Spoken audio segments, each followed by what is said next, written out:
You guys just you keep coming around. I just keep hearing about you guys. And I might need to tell Ryan to cut that up a little bit and just put it in my audio for my phone. First of all, I love the game. I had a passion to play the game, not only football, but I love the game of golf. And what it lends to a person and the friendships you develop on the golf course. It's been a pleasure being on the drop. I wish you guys all the best down the road. As someone like you have that golf itch like a lot of us do. I keep track of you, and you are moving.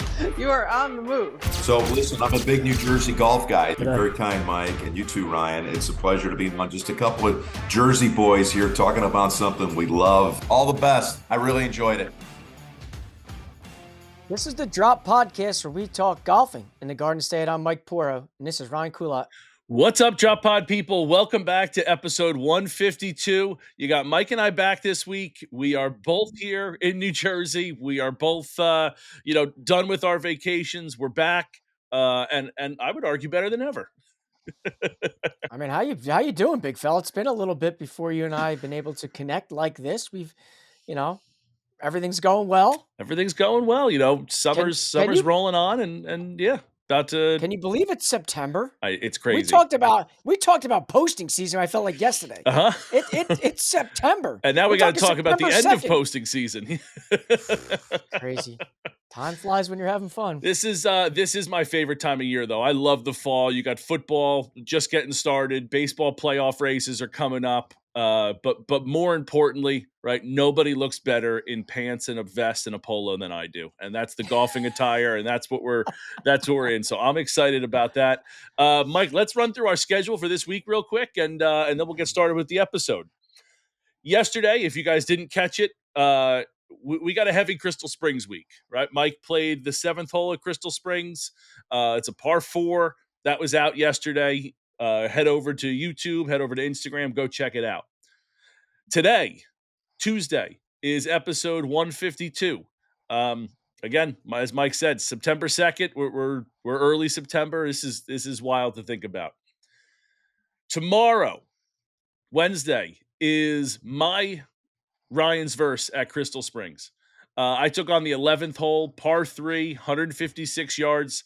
It's the dog bone green. It's the elevated green. It's the picturesque green. It's all the things that whenever you hear Crystal Springs, it's the I would say the most recorded or the most pictured hole there. It is stunningly beautiful.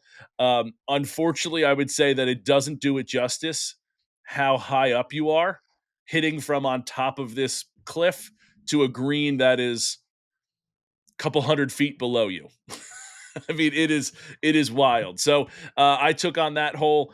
I know we're in a string of doing par 3s. I promise you guys, I don't just only do par 3s anymore. That hasn't been something I didn't want to be the one to I didn't want to be the one to comment on that. But I mean, when I'm shot tracing these things, I'm like, par 3, par 3, par 3, par 3. I'm like, are you going to venture outside the box, or are you trying to get that hole in one on camera? That's kind of what I thought. I would love to get a hole in one on camera, but you know what? I'm going to start doing. I'm going to go around the country. I'm going to this September, and I'm going to go only par 6s, and par 7s that are out there. I'm going to go find them and play them. Best of luck. Our guest for this week on Thursday is Mark Costanza. He won the New Jersey Open. He won, he's been a guest on the show before. I believe this is his 3rd time on with us, Mike. So we had Mark on, and he's become a good friend of ours, and kind of how he's been dealing with, he's got a new baby, probably coming up on 18 months, I think he says in the interview. So how he's been juggling his work-life balance, how he's been juggling his golf life balance. So a great time with Mark, and we had a lot of fun. And then Friday this week is Mike's 3 and 30 up at Crystal Springs. He's firing away. He's doing his Mike thing as he does with these. It is fun, seeing Mike. Mike just decides all of a sudden, or he decides early and doesn't tell me, because I'm going to start recording these holes. And then he just goes off, and he's putting the stick in the ground, and he's recording the holes. He's going off and doing it. It is just, oh, okay, I guess Mike's recording. So it kind of pops up when it does. But yeah, Mike, this series that you got here is rolling on, and that's going to be Friday here. And that's what we got this week. Man, Yeah, I listen. It's crazy. I'll hit you with the fast facts, but I don't really have anything to hit you with the fast facts because the PGA Tour was off. They'll play next week. The Korn Ferry Tour playoffs start next week. So I thought a couple weeks ago that was the quickest fast facts. Well, that is it for the fast facts this week. All right. Today's episode is brought to you by All County Exteriors, your go-to for roofing, siding, windows, doors, and all things exterior home remodeling. As a third-generation family-owned company with over 40 years of experience, All County has earned the reputation for top-quality craftsmanship and service, far outlasting the industry standard. Whether it's a small repair or a full home upgrade, they serve both homeowners and builders across New Jersey. They're deeply rooted in the community, proudly supporting Make-A-Wish, St. Jude's, Roofs for Troops, and parents of autistic children. Thinking about a project? Now's the time. Get an instant 20% off for a limited time.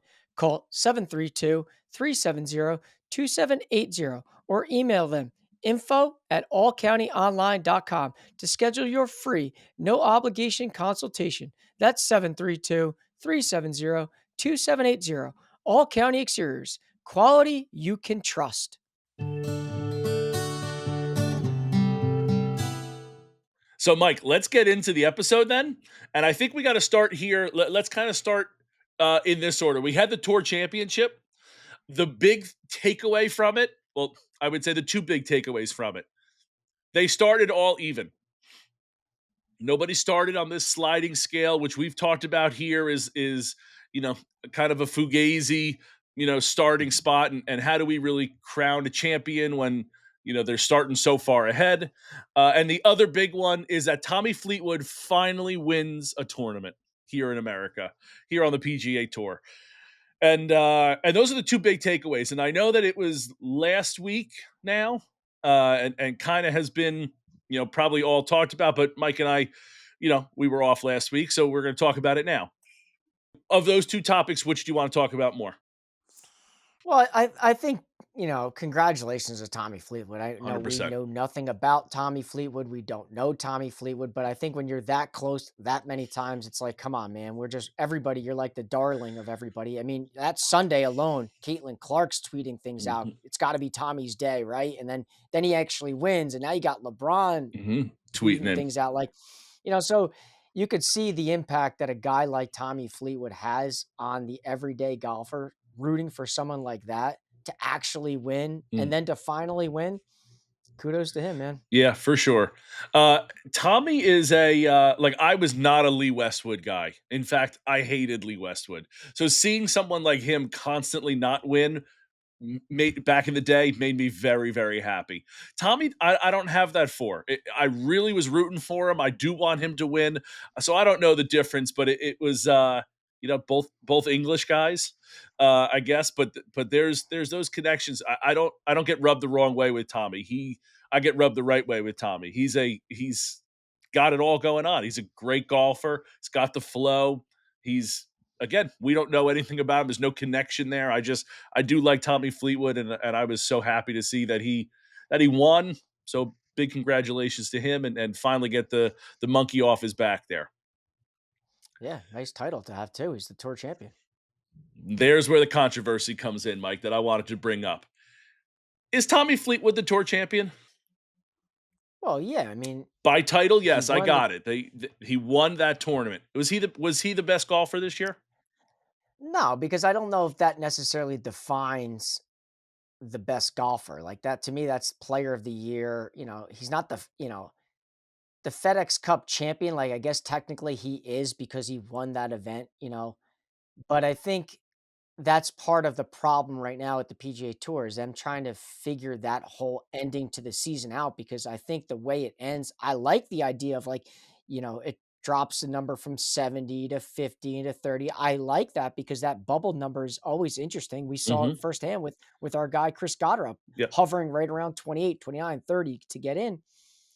And I just think the ending is definitely funky. it's just weird and clumpy. It just doesn't, I don't know if it works. I know they've talked about so many different scenarios. Maybe they go to match play. They had the scoring situation that they tried, didn't work. I don't know. It's definitely a weird ending. I can't lie. Yeah.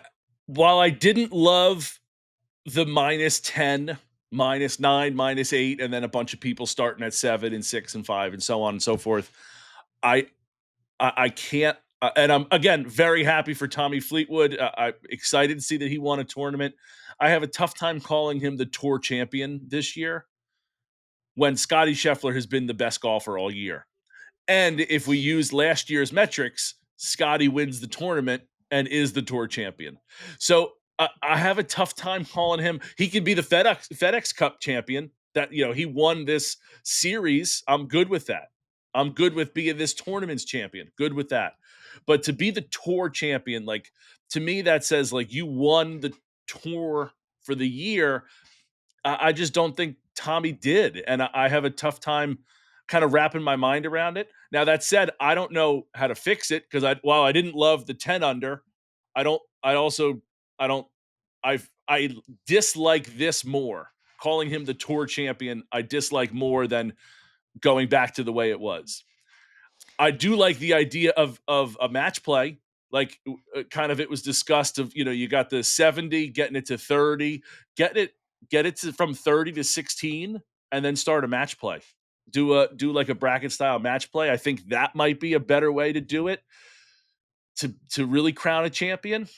And also, Mike, I said this kind of like how NASCAR does it. Get a point system for the whole year, and make certain tournaments worth more, and just have it be that. And I know that that's how they get the points to get into the FedEx Cup, but I don't know. Maybe that's the best way. And I know that a couple years, like, Rory didn't have to play in the final 4 tournaments and would still have been the champion, I think was the case a few times. So I get that that's also the problem, but I don't know, figure out the formula a little better. Or to me, that's a champion that is more of a tour full season champion. Or let's just get rid of calling someone a season-long champion. Maybe that's what we have to do too. I don't know, but there's a couple ideas there that we kind of need to throw around.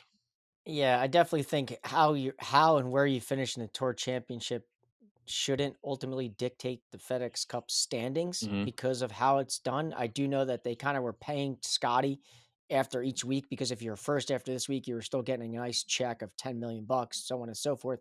But to your point, like, you've had the point system the whole season, and now we're going to scrap it for one tournament. Like, I think Tommy wins the tour champion, but Scotty Scheffler is your FedEx Cup champion. Right. Probably is a little better and makes more sense if I'm following the FedEx Cup standings the entire season.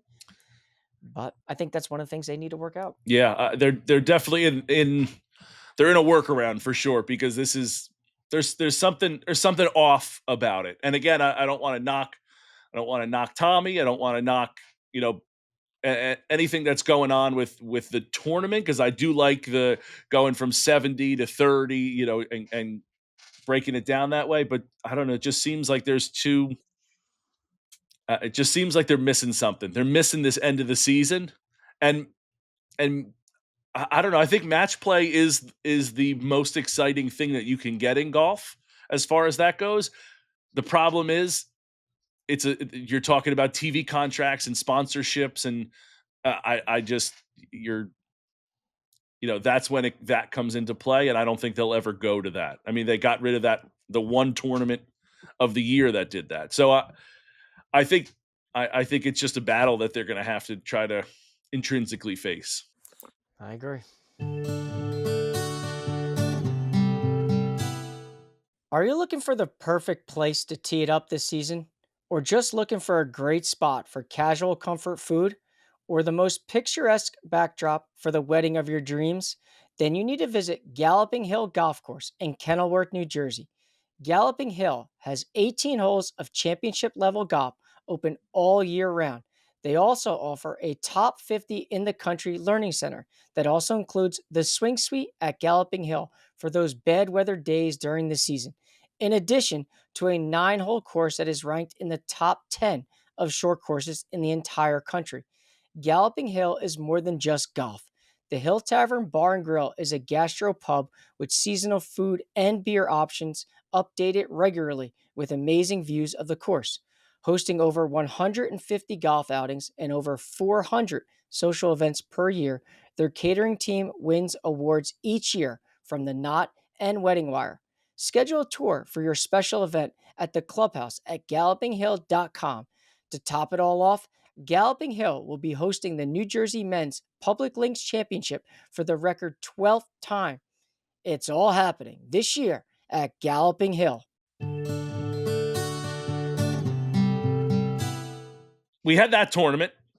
Tommy wins. We get the tour champion. For all intents and purposes, the season is over, right? I know they have this fall schedule, but to me, the fall schedule is 2026 Jace, right? They're just trying to find their spot where they end the season to truly go into next year, right? But we had the Ryder Cup picks after the tour championship. We had the 6 locks, which we already talked about, and then we had Justin Thomas. Mike, help me out here because I didn't pull it up in time. It's still loading. So they picked up Sam Burns. Sam Burns. He picked Patrick Cantlay, Mm-hmm. Ben Griffin, Colin Morikawa, Justin Thomas, and Cameron Young. There we go. Those were his 6 Ryder Cup picks. So we get these picks here, and the biggest news coming out of it is that Keegan doesn't pick himself. And I thought it was funny because Keegan's 11th on the points list. Doesn't pick himself when, in theory, had he not been the captain, he probably would have been picked for the Ryder Cup. Right? Which is pretty funny. So they kind of screwed him again, if you look at it that way, that he doesn't get to play in the Ryder Cup again because he's going to be the captain, which is, just an interesting juxtaposition. But anyway, I don't think that Keegan could have picked himself. After he won the Travelers, the one in Vermont or New Hampshire, whatever it is, Connecticut. He wins that, throws his name in the hat. But I really don't think coming down the stretch, while he played really good golf, I don't think any of his results were strong enough for him to have picked himself. Like, he would have had to win something, because I think it looks like, had he picked himself, the optics are not great. Had he won some tournaments and made some more noise, different story, because I'm fine with him picking himself. But instead of having a nice end of the season, I think he needed to have a great end to the season. Otherwise, it just looks like he's picking himself in spite of what happened 2 years ago. Make sense? It does. I don't agree with it. I don't.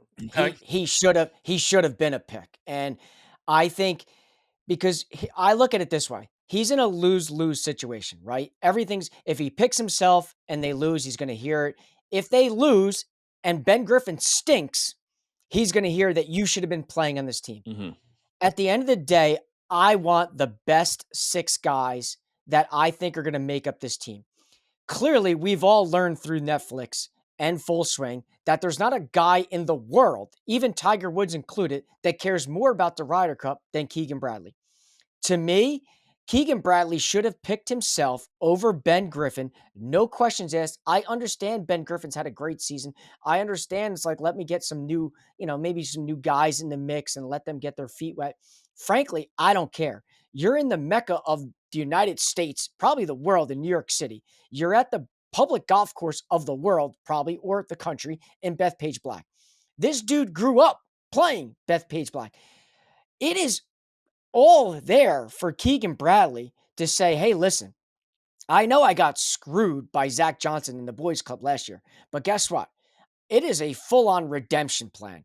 I'm not only going to captain and show you I can captain to win this team, but I'm also going to play and show you that I'm capable of playing to win.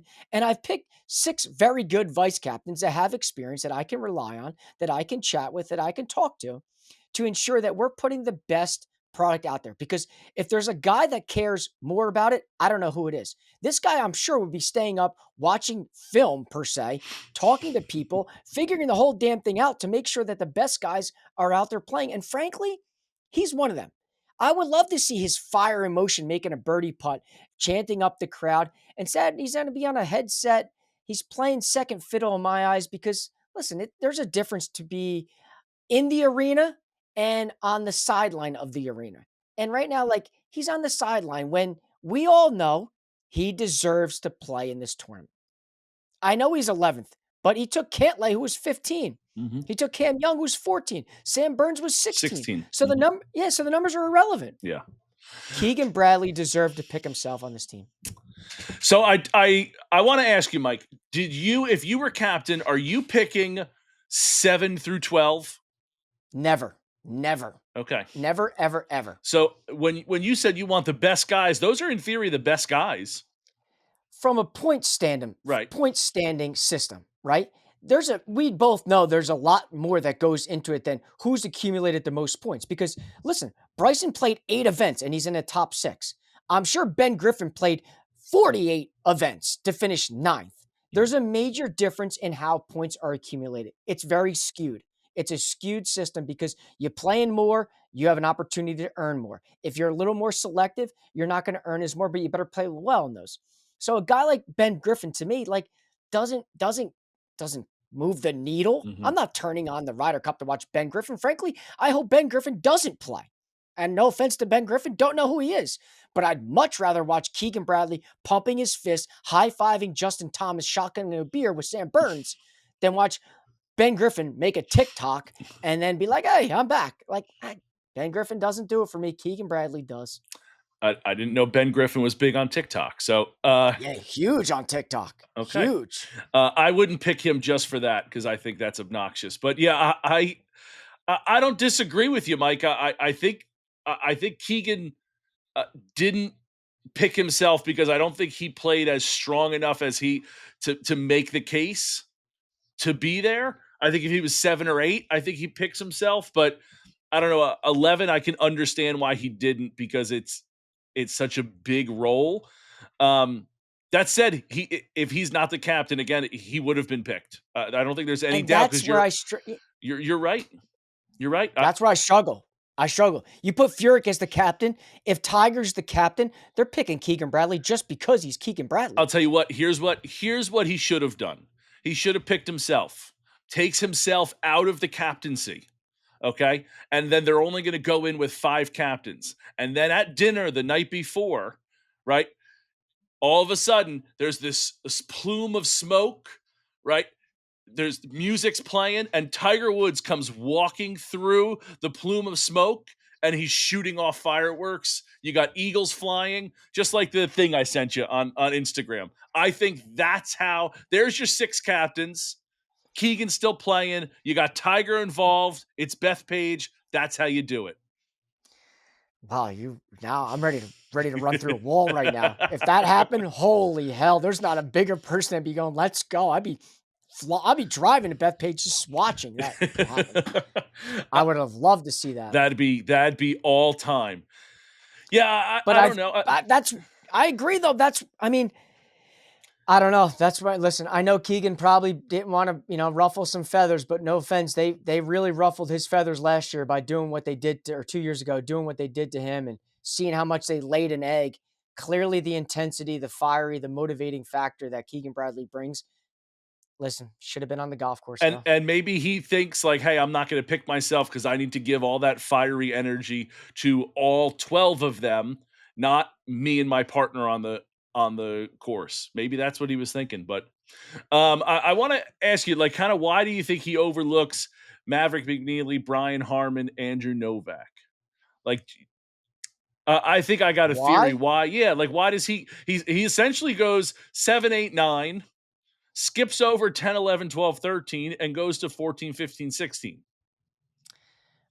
For me, listen, I know Maverick McNeely's played really well all season, okay? And I know he's played well as of late as well. Brian Harman, obviously a major champion, played in the Ryder Cup 2 years ago, like kind of knows what it takes to be successful. Novak is a new guy that he's had success early on, but nothing towards the end of the season. Mm-hmm. I think when you talk about Cameron Young, you bring up the what have you done for me lately. Cameron Young goes out and wins. Hot. right? New York Another guy. local guy, Met guy. Totally get that one. I totally Right, get so- one of those guys was getting skipped over because when Cam Young when he's 14th and playing as hot as he is, I don't think there's any doubt that you leave him. Right. I don't think there's So- any way you leave him off. Right, and a bomber Yep. of the golf ball. So you got to obviously take the hot hand. That's Cam Young, Mhm. and then I think with 15 and 16, you're taking experience. Like you're taking Cantlay, who listen for as much as no hat Pat can go crazy on the golf course with Joey LaCava as his caddy and him having all those little emotions there. Listen, he plays well. His record speaks for itself. He's a winner in these team events, and for as wacky as Pat Cantlay can be, and how slow he can be on the golf course, he thrives in these competitions. He So does. to me, like Patrick Cantlay kind of was a no-brainer, regardless of where he was. I think the real question for a guy like Keegan is like, is Sam Burns on the team or not? And I think the one reason why Sam Burns makes the team is because he is a phenomenal putter. If you look at all the stats, you look at everything that people say, one of the best putters on tour is Sam Burns. And where I think Ben Griffin should be the last pick, if you're going to put these in order, it seemed to be that Sam Burns was that last pick. Mhm. And I guess I would just, not disappointed at all because Sam Burns, I think, is another guy that can really play golf, has experience, good friends with Scotty. Like there's definitely a little bond there. Mhm. I to me, like it's a no-brainer when I think of those three guys because they're big names as well. Yeah. They're household names that guys like you and I can easily root for. I still just go back to this Ben Griffin thing that I just don't get it. So I don't.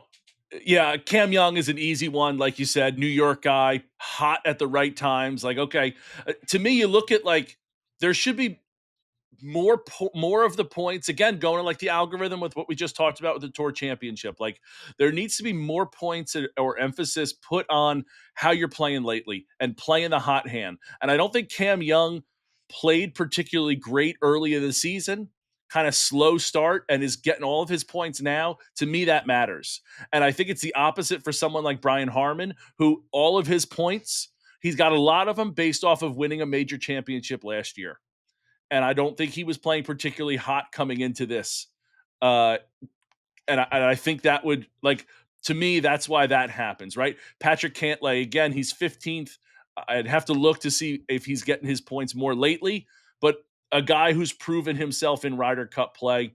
Sam Burns being Scotty Scheffler's close friend, the relationship they have, being one of the best putters in the world, that matters. To me, when I look at these points, Mike, there's no huge jump in the points until you get to 16, right? So Patrick Cantlay has 6,716 points. Sam Burns at 16 has 6,688 points. That's less than, what's that? 40 points, 30 points, something like that in the standings. Then you go to Wyndham Clark at 17, who is 1,400 points behind with 52-16. That's a big jump, and you don't have a big jump in there. So to me, you're stopping at 16. So he really had to pick 6 of 10 guys. And I think Keegan took himself out of that very early on. And I think Brian Harman kind of took himself out of that, not playing great and kind of all those points. I think, like you said, Cam Young, Patrick Cantlay, those are two guys who were, I think he chose those two as quickly as he did Justin and Colin, because I think you're right on with there. But I think the Ben Griffin, the other thing I think Andrew Novak took himself out of it by being, is he a rookie? Is this his rookie year, second year? His first Ryder Cup, it's tough to be a captain's pick your first Ryder Cup. And I don't know if it's exact, like, was he able to 2 years ago? I don't know that, but I know he's super young. I just think that that's something that he needed to be much higher in order to get a captain's pick for his first time around, because it's a difficult thing to prove yourself, right? But these other guys have proven themselves. And I think it was, while I start thinking about it, I think the toughest one was Ben Griffin, but I think the others are kind of no-brainers. And no-brainer might be a little stretch, but like, to me, I wasn't picking Brian Harman, and I'm not a Brian Harman guy, but I wasn't picking him. I'm picking Cam Young, Patrick Cantlay, Sam Burns, And then of the rest of them, Maverick McNeely, Keegan Bradley, or Ben Griffin is the next one. And to your point, like if Keegan's not the captain, I'm picking Keegan. But I do also think the pressure to do both is extremely great. Yeah, I mean, to kind of give you a little background, Andrew Novak's 30 years old, turned pro in 2017, so he's not a rookie by any stretch. He's been on Okay. tour now for 7 years, so Yeah. he's kind of been a journeyman to say the least. I do have one question about like the top 6 automatics. Okay. Now we Let talked me about the scroll up top here. 6 in terms of who he picked. My question to you is, if you're Keegan, like I shouldn't even say that. I'll ask, if you're Keegan Bradley and JJ Spawn does not make that putt on the 72nd hole to win the United States Open, okay, and he finishes 7, 8, 9 in these rankings, are you picking a guy like JJ Spawn to be on your Ryder Cup? I don't think so. It's a great question, but I don't think so. In the same way, Mike, I don't like. I know Xander Schauffele is there too. It feels like he's the same way with Brian Harman. Like I don't feel like I've heard Xander's name in a while. I know To he went. Xander's defense, he's number 3 in the world. He's been hurt. He's been hurt. And I think Xander's on obviously a much different playing field than a guy like JJ Spawn. Yeah, I don't mean to make them. I just mean like I haven't heard of Xander in a while, and I think a lot of his points come from playing really well early on. Last year, he played great last year, early on this season, and it feels like we haven't. I don't know if I'm picking JJ Spawn if he's 7, 8, or 9. I'm definitely not picking JJ Spawn if he's 10, 11, 12.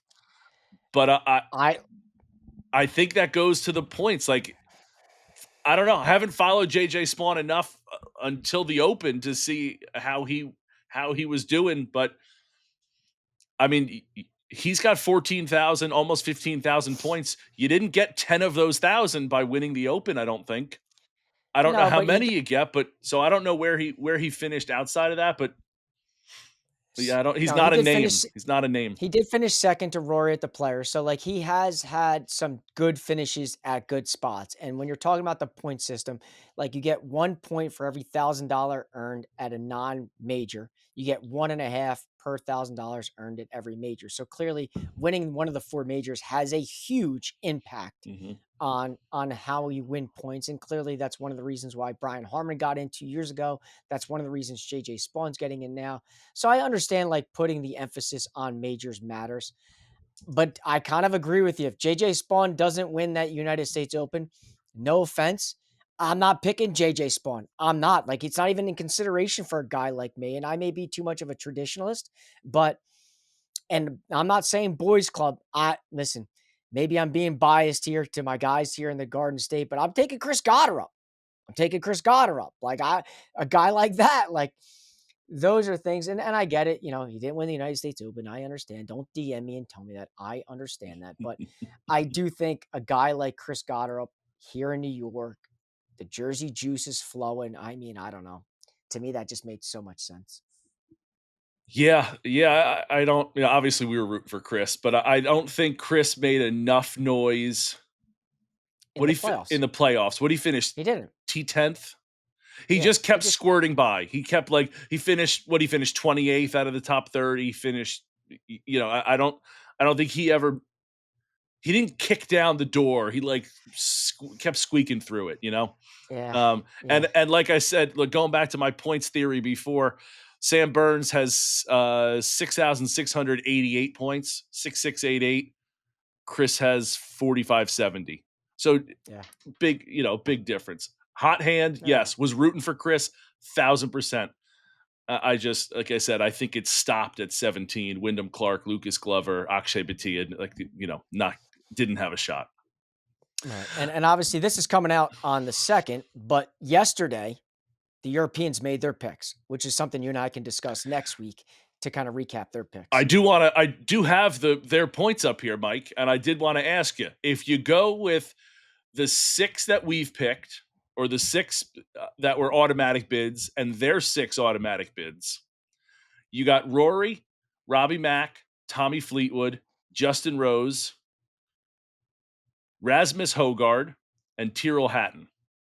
Now, I don't know who Højgaard is with any real I've heard the name Hogard, but I don't really know about him. The other names are dudes. They're names you've heard. You got to expect Shane Lowry at 7, Sepp Straka at 8, Ludwig Oberg at 9, Victor Hovland at 10 to be locks as well, right?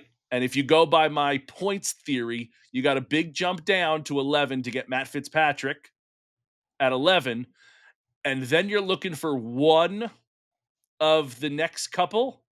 You got Matt Wallace, Thomas Dietrich, Aaron Ray.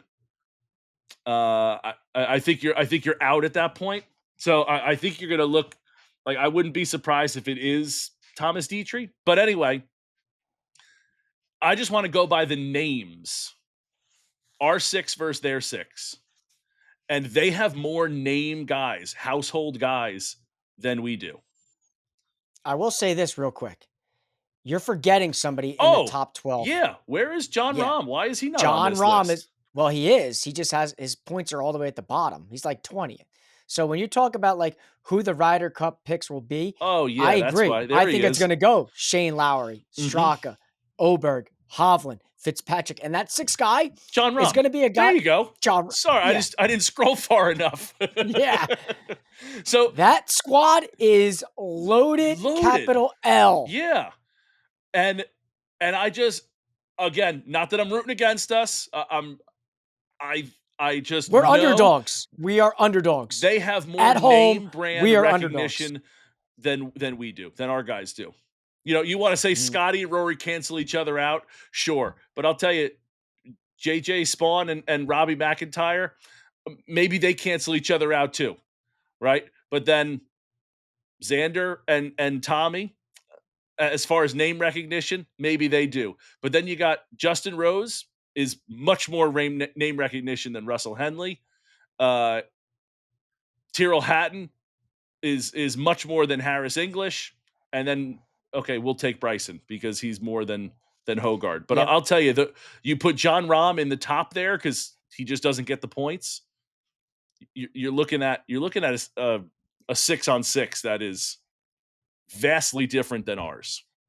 Listen, I can't wait to see who, obviously, it came out already, but when we talk about this next week, you're going to have 2 loaded squads with, I think, a more loaded side from the European side. And I can't wait to see the odds in Vegas when it comes out, who is actually deemed the favorite, because I will be stunned if it's the United States of America, regardless if it's at our home golf course.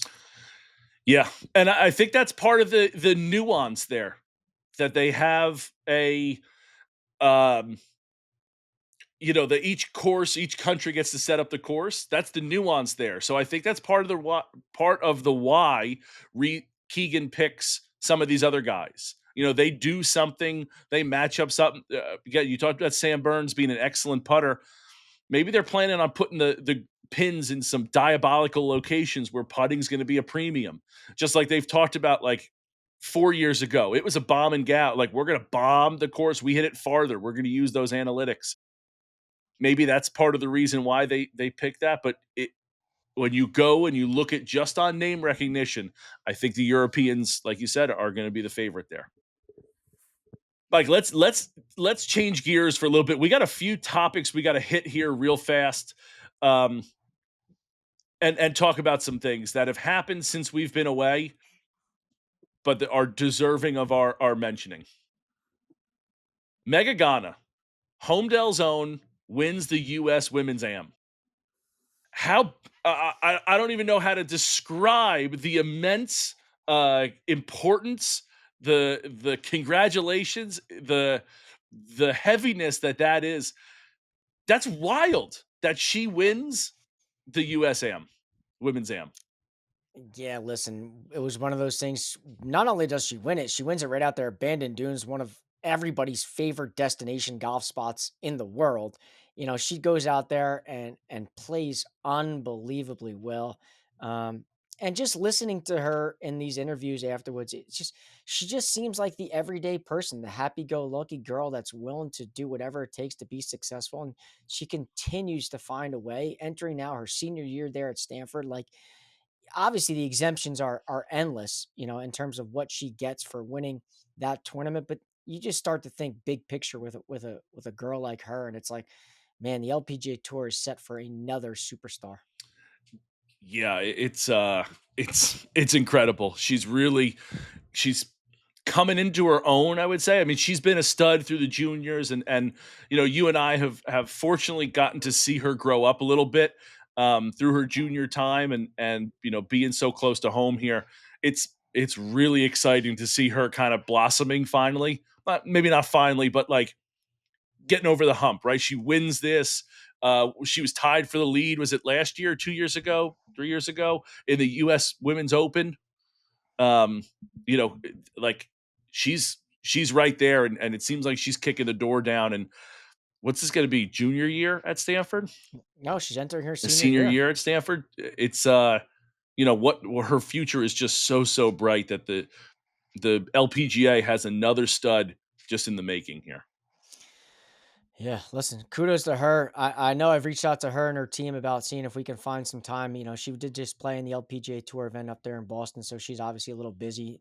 School starting. So, listen, if the rumor mill's out there and people hear this, SOS, we'd love to have you back on the show to recap that win. That would be tremendous. Yeah, I shot her a DM as well. I know you're the scheduler, but I said, hey, Megha, congratulations. She gave it a heart, which I was happy about. Mike, New Jersey Pub Links happened as well. Last time we talked, we said that was going to happen. It happened, right? Let's chat about the winner. Let's recap it real quick. Yeah. I mean, congrats to Jaden Coe. Plays at a Yeah. Darlington golf course, another public golf course up there, at a place that you and I, speak very highly of when it's not raining is Galloping Hill. Mm-hmm. They did outlast the rain there, and thankfully they got it all in. I talked to Chris a lot as that was going on, asking how the conditions were, and they just got it in. And I think one of the things that helped Jaden a lot was, he got finished a little earlier than everybody else did. And he kind of, in his quotes, it kind of says he, made a couple good putts and made a couple good shots that, set him up for success. And, it did rain a little bit through the back nine. But more importantly, he's a kid that plays at Duke. He's a name. He's a stud. It's nice to see a kid like that also be a public golfer, because we see so many of the country club guys, obviously doing well because of the resources they had. His dad caddied for him for all 36 holes. You know how much I love that. Yep. So it's nice to see when you see a quote like this. He goes, I'm a public golfer and I love playing public golf courses. So you see something like that. It's always a nice, heartwarming thing for guys like us that, live and breathe that public golf course. Yeah, that is great. I did love that quote because it's, you want, it's the pub links. It should be a guy who grows up, lives on the public tracks. So that's great to see. Let's move over, Mike. I played 2 courses this week that I do just want to touch base on. You had your video at Francis Byrne come out and how much you loved it. You talk about the Essex County courses all the time. So I reached out to Tim and I said, hey, look, I'm back in the States. I need to get there before the summer's over. So this week I got to play Francis Byrne.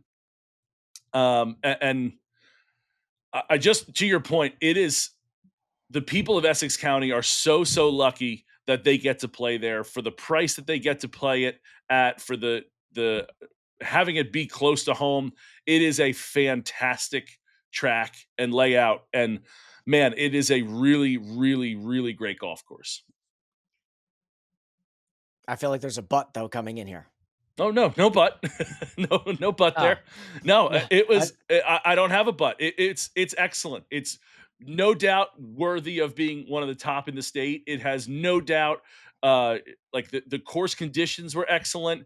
As I said, the layout, the track, the like, you have to think your way through some of the hazards that are in the way. Like it is such an excellent golf course. I don't have enough good positive adjectives to describe it. It's so great. And if you haven't gotten up there, and what are you waiting for?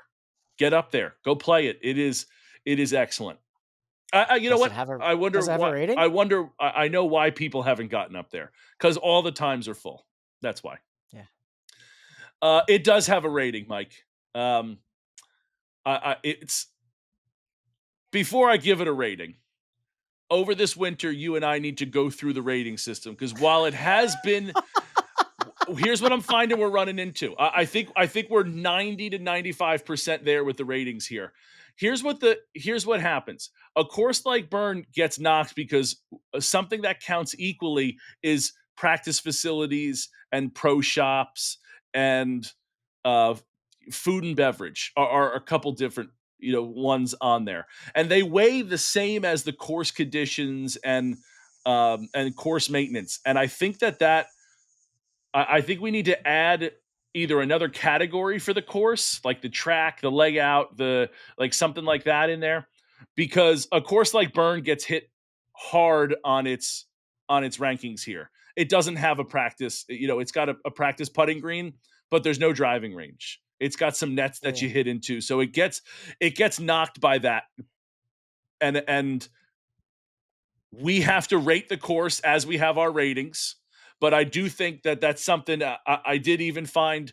I kind of started thinking about this when I was in Ireland, Mike, because there are some courses there that like they also didn't have great practice facilities or driving ranges or like the food and beverage wasn't accessible or whatever the case is. So we may need to do some thinking about it. So because when I think about Byrne, it was excellent, but its rating was an 8.6 because it I couldn't give it great scores for its practice range because it just has 3 mats and you hit into a net, right? It's tough to give that a 9 or a 10 when it just that's what they're working with. So 8.6, but Byrne is a much better course than that. If I were to say, hey, what is this course? I would say it's closer to a 9. In fact, Mike, I have this up here. What if I did this?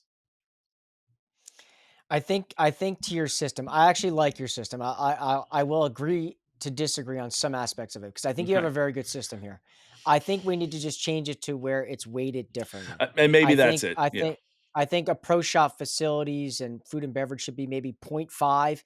The others, the course should be 1.5. It should be because I think ultimately to your point, like people want to know about the golf course. Like, what do you think about the golf course? And if it's at a spot like 8.6, I would say that's a high B plus area. Mhm. And to me, I'm looking at Francis Byrne as a top 2, top 3, maybe the best public golf course in the state. So to me, it is a top 2 golf course in the state. And again, I for the pro shop, right? The pro shop there is nothing to write home about. Right? It has a counter and it has really nothing else. But like when you look at that versus a country club that we visited, a country club's always going to have a better pro shop because that's kind of what they do. Public courses that you're never it's not that's not it. So maybe we need to do 2 different ones.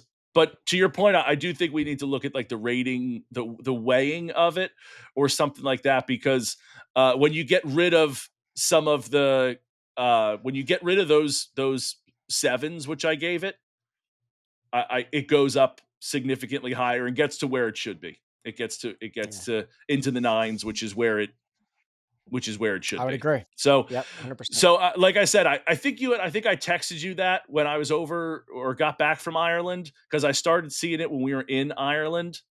That the course ratings of those places wasn't matching how good the course was, and so I think that's it. But that's something for the winter there.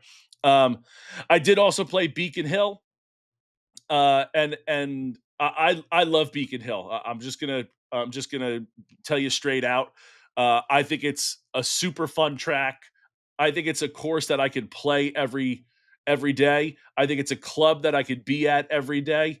And that's not always the case. Like the course, I might be able to play the course all the time, but maybe I don't love the locker room setup or the drinks, the bartenders, the food, the clubhouse, whatever it might be. This is a place where like if I had the money, I think I would try joining there because I do love Beacon Hill. I really, really do. it is also very close to where I live, so the accessibility there would also be nice. But Beacon Hill did some great things in the last couple years. They have added a halfway house after the 10th hole, which is where halfway houses normally are. Um, but it's a nice little. They used to never have one, and they added a nice little. It's not going to blow anybody away, but it's a nice little. You get some drinks there, you get some snacks there. It's a good little halfway hut is maybe more of a word for it, right? They leave a cart girl at the 9th hole, so you can get a cocktail, you can get some drinks. They got some things there, so they've done things like that. They added in a driving range, which they never had before. They were able to purchase. There were 2 houses kind of across the street that they were able to purchase the land there and kind of knock the house down and put in a small driving range. You can't hit drivers there, but I think it goes to 175, 190, 200 yards, something like that, with all top tracer driving range technology there.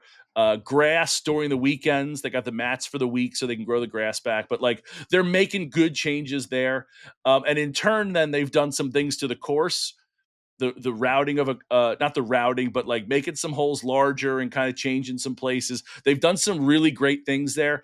And I think they're coming up to the final phases of it. Right now, they have a temporary maintenance shed because they're building a new maintenance shed.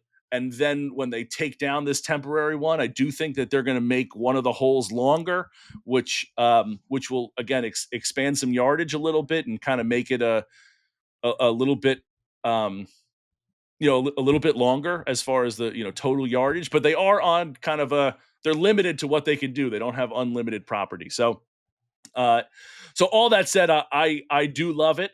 I did give it a course rating. It got a 8.9 on there.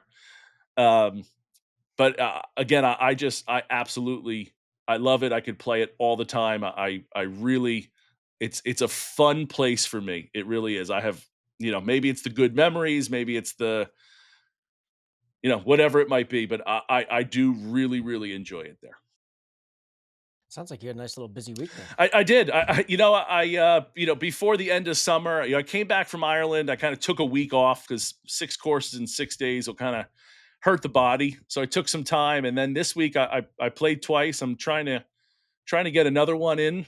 Before Labor Day, I was trying, but kind of the end of summer, I wanted to kind of treat myself with a little bit there. So, and it was nice, I went out with, both places were great. J-Mac over at Beacon was able to, get me a foursome and same with Tim at Francis Byrne. So I was able to take some friends out and kind of, it's nice when we can kind of give back to some people who have, that are viewers of our show, Mike, that are kind of along the way. And honestly, I took Dr. Mike out to Beacon, and it was really nice to get him out. Finally, it was our first time playing in all these years of doing it. And, again, nice to give back to some guys there. So yeah, it was a good little run this week too. Let's see if we can get some more times out there, but There it is. Happy fall, everybody. Here's September. Yeah. Mike, you got anything else for this week? That is all I have for today, buddy. Then stay tuned Thursday for our interview with Mark Costanza. Again, just 3rd time, absolute stud. So nice to have him back on. Till then, cheers.